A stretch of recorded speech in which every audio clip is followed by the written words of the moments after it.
Welcome to our Python programming series. Today, we're diving into the basics, variables, expressions, and statements. Let's get coding. First up, variables. Think of them like containers that store data. In Python, creating a variable is simple. Python. Age equals 25. Name equals Alex. Here, age and name are variables storing a number and a string. Next, let's talk about expressions. They're combinations of values, variables, and operators. Python. Total equals age plus 5. Greeting equals name plus says hello. These expressions calculate a sum and concatenate strings.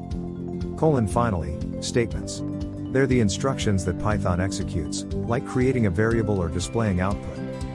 Python. Print greeting age equals 30. The print statement outputs text, and age equals 30 updates the variable's value. And that's it. Variables store data, expressions process data, and statements tell Python what to do with data. Stay tuned for more Python essentials. Happy coding!